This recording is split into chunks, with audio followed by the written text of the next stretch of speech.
இன்றைக்கு பாரத பிரதம மந்திரி ஸ்ரீ நரேந்திர மோடி அவர்களோடு வடகிழக்கு அரசியல் கட்சி தலைவர்கள் 45 நிமிடம் சந்திப்பு ஒன்று இடம்பெற்றிருக்கிறது. கொழும்பிலே ஹோட்டல் தாஜ் சமுத்ராவிலே இந்த சந்திப்பு நடந்தது.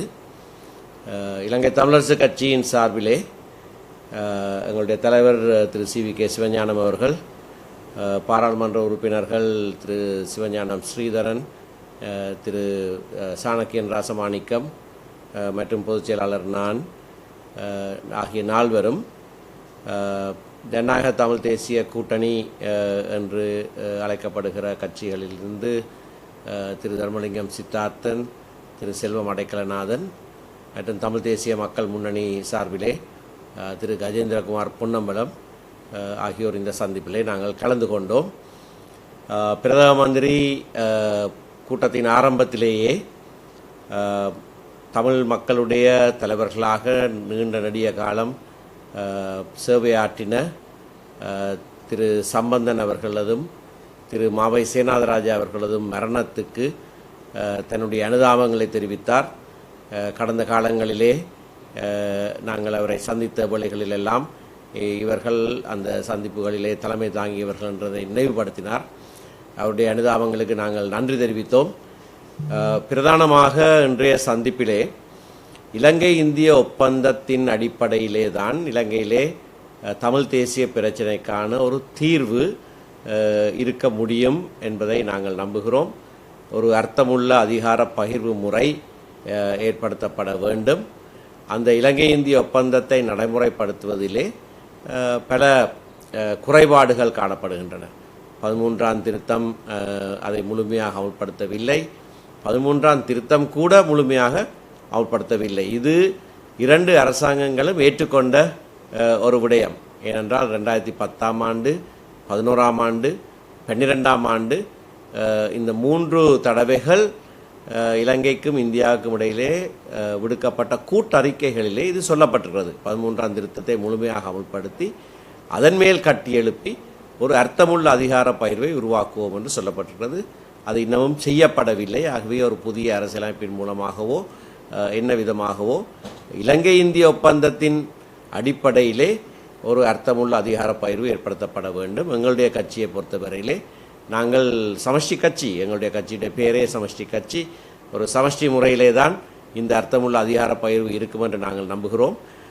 அந்த இலக்கை நாங்கள் அடைகிற வரைக்கும் ஏற்கனவே இருக்கிற மாகாண சபை முறைமை நடைமுறைப்படுத்தப்பட வேண்டும்.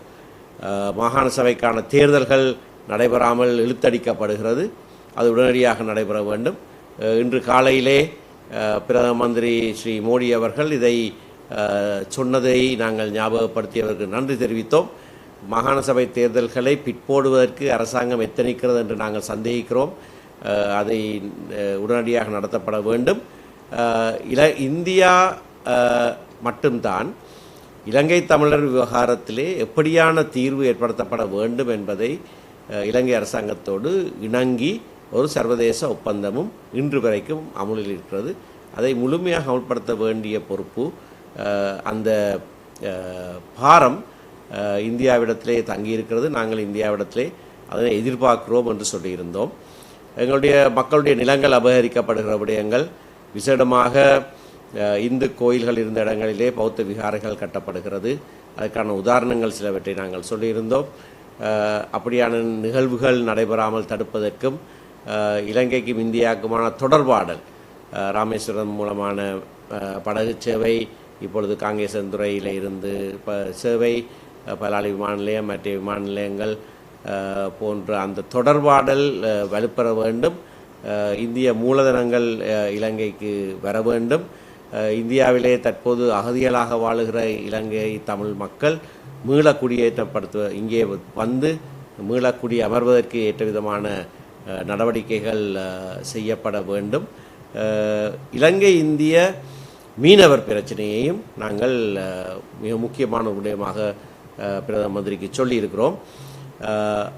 இந்த விவகாரம் சம்பந்தமாக இழுவை படகு முறைமை சுற்றுச்சூழலுக்கு பாதகமானது, அது தடுக்கப்பட வேண்டும் என்று ஸ்ரீமதி சுஷ்மா ஸ்வராஜ் தலைமையிலே டெல்லியிலே நடந்த கூட்டத்திலே 2016ஆம் ஆண்டிலே இணங்கப்பட்டது. 2 அரசாங்கங்களும் கூட்டறிக்கை விடுத்திருக்கின்றன.